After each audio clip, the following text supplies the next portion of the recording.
مفلسی کے غربت کی چکی میں پس کے آج حالات یہ ہے کہ قوم کی بچی اپنی عصمتوں پہ سودے کر رہی ہے.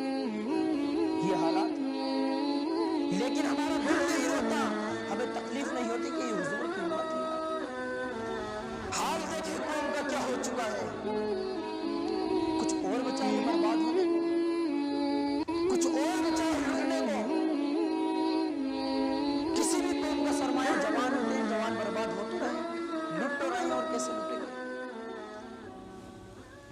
جوانیوں کو گل لگ تو رہا ہے، گل تو رہی ہے ہماری جوانیاں. ہم اتنے عیاش ہو چکے ہیں، ہم اتنے نفسانی خواہشات کے غلام ہو چکے ہیں کہ حرام اور حلال کی تمیز ہمیں نہیں رہی. یہی تھی وہ قوم کی بیٹیاں، یہی وہ قوم کی بیٹیاں تھی کہ جب باران رحمت نہیں برستا تھا تو ان کے آنچل اٹھا کر دعائیں کی جاتی تھی تو آسمان سے بارش برسا کرتی تھی. لیکن آج حال کیا ہے؟ آج اگر یہ آنچل اٹھا دیں گی تو پولیس اور تھانے ہو جاتے ہیں. وجہ یہی ہے کہ بے پردگی، بے حیائی اتنی عام ہو چکی ہے کہ اس کے کھلے نقصانات ہم کو نظر آ رہے ہیں. اگر ہماری بہنیں پردے میں ہوتی، ہماری ماں پردے میں ہوتی، ہماری بیٹیاں پردے میں ہوتی، ہماری بہویں پردے میں ہوتی تو کسی کی ضرورت نہیں تھی کوئی ہمیں آنکھ اٹھا کر دیکھ لے. لیکن جب ہم نے ہی اپنے جسموں کو ایسے آراستہ کر لیا، ایسے لباسوں کو اختیار کر لیا کہ لوگوں کو دعوت حسن دیے، دعوت نظارہ دیے، زنا کی دعوت دی، تو دوسروں کا قصور کیا ہے؟ وہ جو گھر میں ہمارے عورت ہے، ہماری بیوی ہے، ہماری ماں ہے، ہماری بہن ہے، کیا کرتی ہے ہمارے لیے؟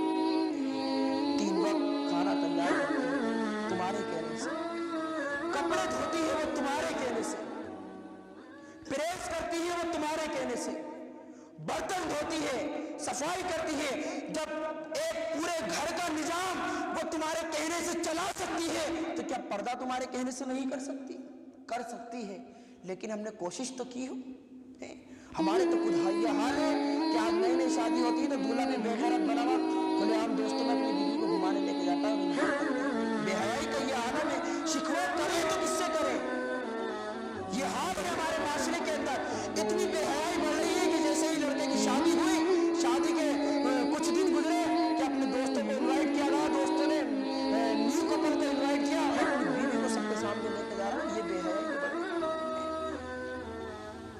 حال یہ ہو چکا ہے کہ ہمارے جوانوں کا اپنے گھر کی عورتوں کو بے پردہ بائک پر، پلسر پر، موٹر سائیکلوں پر بازاروں میں گھمانے لے کے جاتے ہیں، بلکہ سنیما ہالوں تک لے کے جا رہے ہیں. یہ حال ہے ہماری قوم کا. حضور نے فرمایا دیوس ہے ایسا شخص، دیوس ہے ایسا شخص جس کے گھر کی عورتیں بے پردہ ہوتی ہیں. زمانے سے شکوا ہے، دین سے شکوا نہیں.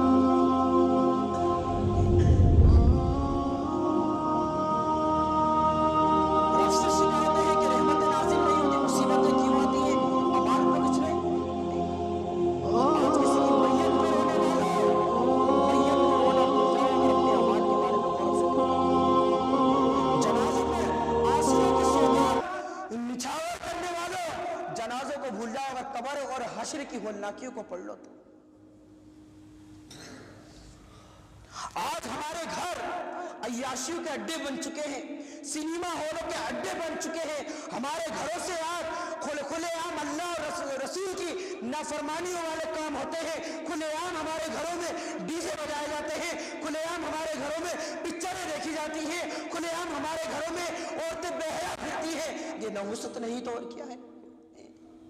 جب حضور پہ پہلی وحی نازل ہوئی جب پھر بھائی تو حضور کا عالم یہ تھا کہ حضور کے بدن پہ پوری کپکپاہٹ تاری تھی. حضور نے کمبل اوڑا اور گھر کی طرف حضور دوڑے جیسے تیسے اور کہا خدیجہ جلدی آ کہ مجھے ڈر لگتا ہے. حضرت خدیجہ نے فرمایا کہ میرے آقا میرے شوہر میرے سرتاج کس چیز سے ڈر لگتا ہے؟ تو حضور فرماتے ہیں میں دیکھتا ہوں کہ ایک شخص ہے جو قد میں بہت زیادہ بڑا ہے اور وہ میرے قریب آیا، اس نے میرے سینے کو چاک کیا، میرے سینے کو چاک کیا، مجھے ڈر لگتا ہے. روایتوں کا مفہوم ہے شعب الایمان کی حدیث ہے. امام بہقی نے اس کو لکھا ہے کہ حضرت خدیجہ نے اپنے سر کا دوپٹہ گرا دیا. پھر فرمایا میرے آقا میرے سرتاج کے اب بھی وہ شخص دکھتا ہے. حضور نے کہا نہیں اب نظر نہیں آتا. وہ فرشتہ تھا جو شک صدر کرنے کے لیے آیا تھا. لیکن علماء فرماتے ہیں, یہاں پہ محققین و مصنف لکھتے ہیں کہ خدیجہ جیسی طیبہ طاہرہ عابدہ زاہدہ اپنے سر کے آنچل کو اتار دے تو گھر سے فرشتے باہر نکل جاتے ہیں, لیکن ہماری بہو بیٹیاں جب اپنے آنچلوں کو تار تار کرتی ہیں اور ان کے سر سے آنچل اتر کے مفرل کے طور پر ان کے گلوں میں پڑتے ہیں, تو رحمت کے فرشتوں کا نزول کیسے ہمارے گھر پہ ہوگا. جب حضرت ابراہیم کو ایک آگ میں ڈالا گیا, آگ میں ڈالے جانے کے لیے آگ کو 30 دن, بعض روایت میں آتا ہے 30 مہینے تک ٹھکایا گیا. اور جب آگ کے شعلے شرارے اپنے عروجوں پر پہنچے اور وہ لگتا تھا کہ آسمان کی بلندیوں کو چھو رہا ہے اور کوئی پہنچ کے جاتا تو دل کے خاک ہو جاتا. پھر ایک بنائی گئی جس کو لوگ بنجانی کہتے ہیں, اس میں حضرت ابراہیم کو بٹھایا گیا. لیکن جب حضرت ابراہیم کو اس گلیل کے اندر بٹھا کے آگ میں دھکا دینا چاہتے تھے تو فرشتے آن کے ان رسیوں کو روک لیتے تھے اور حضرت ابراہیم آگ تک نہیں پہنچتے تھے. لوگوں نے کہا یہ ماجرا کیا ہے, یہ جو معاملہ ہے, حضرت ابراہیم آگ تک کیوں نہیں پہنچتے. اس وقت کی بوڑھی عورتیں آئی اور بوڑھی عورتوں نے آن کے اپنے سروں سے اپنے دوپٹے کو ہٹا دیا اور جو فرشتے اس گلیل کی رسیوں کو پکڑے ہوئے تھے وہ چھوڑ کے چلے گئے اور حضرت ابراہیم کو آگ میں ڈال دیا گیا. تو یہ نہ سمجھے کہ ہمارے گھروں کی بہن اور بیٹی ہے کھلے عام بازاروں میں گشت کرتی پھریں گی, شاپنگ کے نام پر بے حیائی کے بازار گرم ہوتے رہیں گے اور ہم یہ سوچتے رہیں گے کہ کبھی تو امام مہدی پیدا ہو جائیں گے, کبھی تو کوئی خالد بن ولید کا جانشین آگا, کبھی تو کوئی صلاح الدین ایوبی آگا. صلاح الدین ایوبی, امام مہدی, محمد بن قاسم بے حیاؤں کے گھر پیدا نہیں ہوتے, حیادار کے گھر پیدا ہوتے. اس بات کو ایک انگریز بہت بڑا مفکر اس نے کہا تھا کہ لوگ کہتے ہیں کہ جس قوم کے اندر حیادار جوان ہوگا وہ جوان ہمیں دے دو, ہر مار کے کو ہم فتح کر لیں گے. ایک انگریز محقق کہتا ہے کہ لوگوں کا یہ کہنا ہے کہ باحیا جوان ہمیں دے دو, ہم ہر مارکے کو فتح کر لیں گے, لیکن وہ انگریز کہتا ہے مجھے باحیا جوان نہ دو, تم مجھے باحیا مائیں دے دو, ایک نئی تاتی, ایک نئی نسل میں تم تک پہنچا دوں گا. ایک ماں کا کردار یہ ہے. ہاں بات طویل ہو رہی, میں اپنی بات کو سمیٹتے ہوئے کہوں, جب ماں کے شکم میں حمل ٹھہر جاتا ہے تو ماں کا جو اثر ہے وہ بچے پہ ضرور پڑتا ہے. آپ اٹھا کے دیکھیں خواجہ, آپ اٹھا کے دیکھیں حضور غوث اعظم رضی اللہ تعالیٰ عنہ کو 18 پاروں کے حافظ کیوں تھے؟ کیونکہ والدہ 18 پاروں کی حافظ تھی. تو جب ماں کے شکم میں ہوتا ہے بیٹا تو کہ ڈاکٹر کو بھی کہنا ہے کہ جب بیوی حمل سے ہوتی ہے نا, جب حمل سے ہوتی ہے, پریگننٹ ہوتی ہے, تو کہ ریسٹ کرائیں, اس کو کوئی ٹینشن نہ دے. کیوں اس کو ٹینشن دیں گے تو اس کا اثر اس کے بچے پہ پڑے گا, یہی ہے نا. تو اس کو آرام دے, اسے بیڈ ریسٹ کرائیں, اسے اچھی غذائیں کھلائیں کہ بچہ صحت مند ہو جائے. اس کی سوچ اچھی ہونی چاہیے, اس کی فکر اچھی ہونی چاہیے کہ اس کے تمام اثرات بچے کے اوپر پڑیں گے. اب بتائیں جب ہمارے جیسے معاملے میں بھی جس قوم کی عورتیں رات رات بھر سنیما ہال دیکھ رہی ہوں, گانے سن رہی ہوں, اس قوم کے ماؤں کے پیٹوں سے بدکار و زانی پیدا نہیں ہوں گے تو پھر کون پیدا ہوگا؟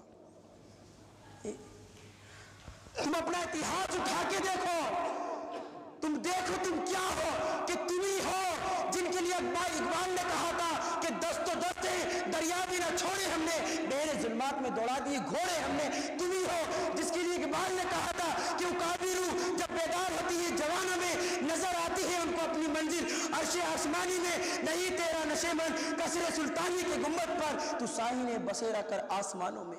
تم ہی ہو وہ جن کے لیے اقبال نے کہا تھا کہ کی محمد سے وفا تو نے ہم تیرے ہیں, یہ جہاں چیز ہے کیا لوح قلم تیرے ہیں. کسی اور قوم کے نہیں, تم ہی قوم تمہارے لیے کہا تھا.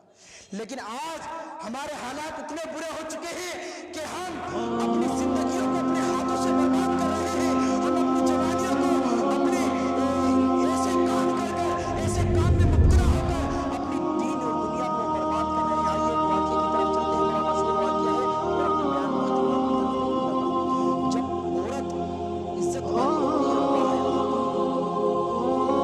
تو اس مقام پہ پہنچ جاتی ہے کہ وہ چاہے تو اپنے ذریعے کسی شرط یہ ہے کہ وہ پاک دامن ہو، باحیا ہو. ہاں، مفلس سے کوئی بری چیز نہیں ہے. میں ابھی مفلس اور غریبہ کا ذکر کر رہا تھا. یہ غربت کی وجہ سے بچیاں زنا کر رہی ہیں، آبرو کو بری چیز نہیں ہے. الحمدللہ ہمارے نبی نے پسند فرمایا اس کو ہے. لیکن وہ مفلسی بری ہے کہ جس کے اندر بے حیائی ہو، برے کام ہو، شنطنت کا ناچ ہو، گناہوں کے اڈے ہو. وہ مفلسی کو پسند فرمایا ہے. اور پھر ان کو مفلسی پر، ان کی غریبی پر رب قدیر نے ان کو تنہا نہیں چھوڑا، بلکہ مصطفیٰ کریم نے ارشاد فرمایا کہ غریبی کی زندگی پاک دامنی کے ساتھ گزار لو، اللہ تبارک و تعالیٰ امیر سے 500 سال پہلے سے جنت میں عطا فرمائے. کتنی زندگی ہے، 100 سال کی، 80 سال کی، 90 سال کی، 500 سال پہلے تم جنت میں رہنے والے مفلسی ہے تو صبر کرو. تو ایک جوان ہے حسن اس کا نام ہے، ایک جوان ہے حسن اس کا نام ہے.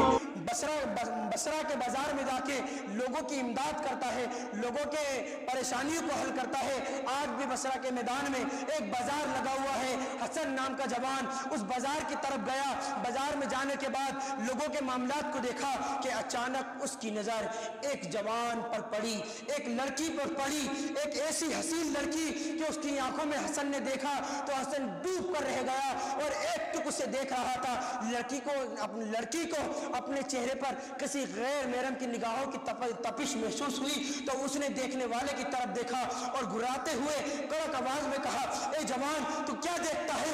تو وہ حسن نام کا جوان کہنے لگا، اے خاتون میں تیرے خوبصورت سے چہرے کو دیکھتا ہوں. تو اس نے کہا کہ تجھے شرم نہیں آتی؟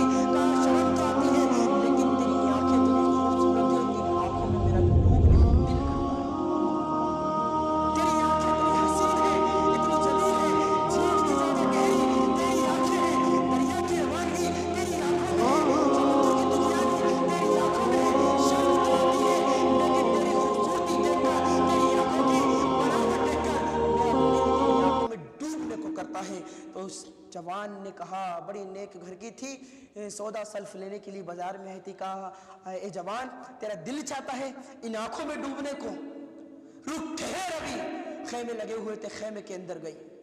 خیمے کے اندر جانے کے بعد اللہ اکبر کبیرہ اپنی خادمہ کے ہاتھ میں ایک تھال دی اور اس تھال میں خطوط لکھا ہوا تھا، ایک پرچہ تھا، اور وہ اس جوان تک پہنچائی. اور جب وہ اس کی خادمہ اس حسن بصری کے پاس، اس جوان کے پاس اس تھال کو لے کے آئی تو دل جو ہے عشق کے سمندر میں موتیں کھانے لگا کہ دیکھو ابھی تو ہم نے اظہار کیا تھا، اندر سے پیغام بھی آ گیا، لگتا ہے دل کی دستک دل تک پہنچ گئی ہے. اور جب وہ تھال جوان کے ہاتھ میں دیا گیا، حسن کے ہاتھ میں دیا گیا، اور اس پہ سے اس نے جو اس پہ پردہ پڑا ہوا تھا، اس پہ جو کپڑا پڑا ہوا تھا، اس رومال کو ہٹایا تو پیروں کے نیچے سے گویا جیسے زمین خسک گئی ہو کہ دیکھا کہ وہی وہ خوبصورت آنکھیں جو جنہیں ابھی جھیل سے زیادہ گہری کہہ رہا تھا، جن کے اندر دریا کی روانگی تھی، سمندروں کی طغیانی تھی، جو اپنے بناوٹ میں ایک اپنے عام اندر خوبصورتی رکھتی تھی، وہی آنکھیں خون میں لت پت اس تشت کے اندر ہے. اور ایک خطوط ہے، وہ خطوط اٹھایا، اس پرچے کو اٹھا کر پڑھا تو اس پر لکھا ہوا تھا، وہ آنکھیں میرے رسول کے امتی کو، جوان کو اللہ سے دور کر دے، ان آنکھوں کا یہی انجام ہونا چاہیے. یہ تھی ہماری بیٹیاں، یہ تھی ہماری بہنیں. اسی لیے اللہ نے ان کے مرتبے، ان کے عہدے کچھ مقام پہ رکھے تھے کہ ہم لوگ اسے پردے نہیں کر سکتے.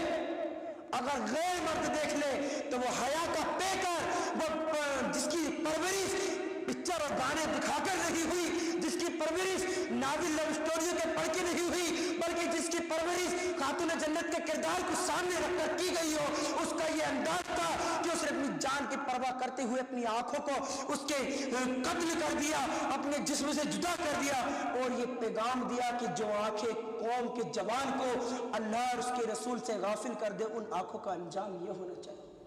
لیکن آج ہماری بہنوں کے، ہماری ماؤں کے حال کیا ہے؟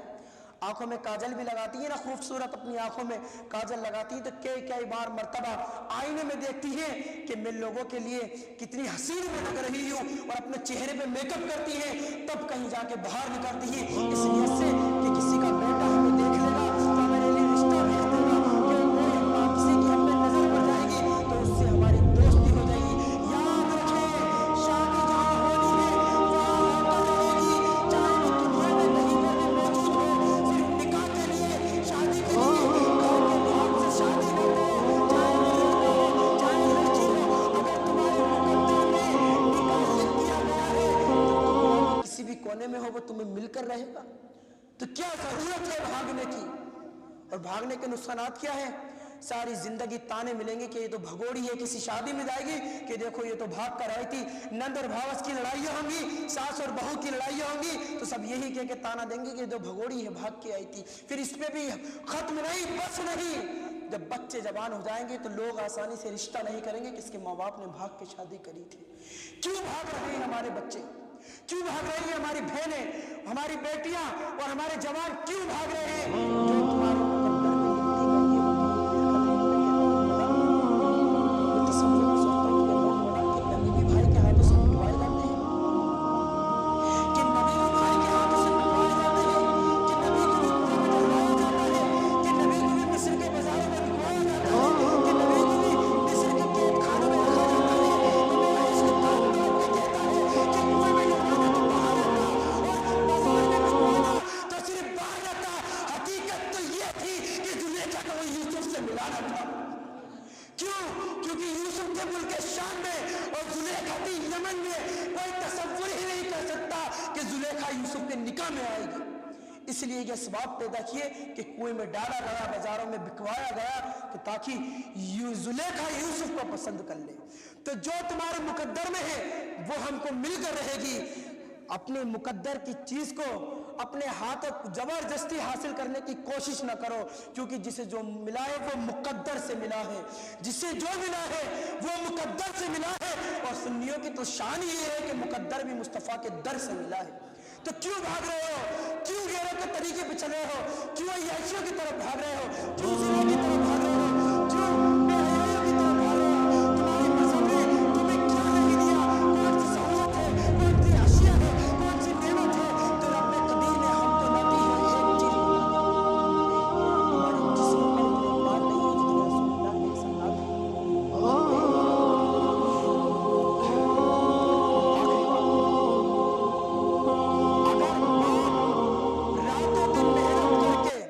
راتوں دن مشقت کر کے دولت کو جمع کر لے تو بیٹا دولت کو آسانی سے ضائع نہیں کرتا۔ کیوں؟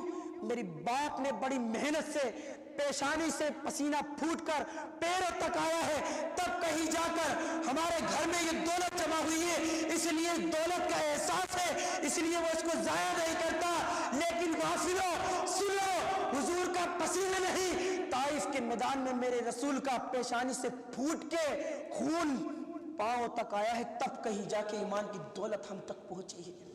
باپ کی محنتوں کا احساس ہے، حضور کی محنتوں کا احساس نہیں، حضور کی قربانیوں کا احساس نہیں، اسلاف کی قربانیوں کا احساس نہیں۔ ہم نے زندگی کو یہی سمجھا کہ اچھا کھاؤ، اچھا پیو، نرم نرم بستر ہو، عمدہ غذائیں ہو، بہترین لباس ہو، عالیشان مکان ہو، اونچی کوٹھیاں ہو، بینک بیلنس مضبوط ہو، بائک ہو، کاریں ہو، گراج ہو، سب کچھ ہو، لیکن کبھی پوچھا کہ جن سے حضور دین کو ہم تک پہنچائے ہیں ان حیثیتوں کی کیسے تکلیفیں انہوں نے اس دین کی خاطر اٹھائی ہے۔ آج حال تو ہمارے یہ ہو چکے، ایک گھنٹے کے لیے ہم اجتماع نہیں آ سکتے،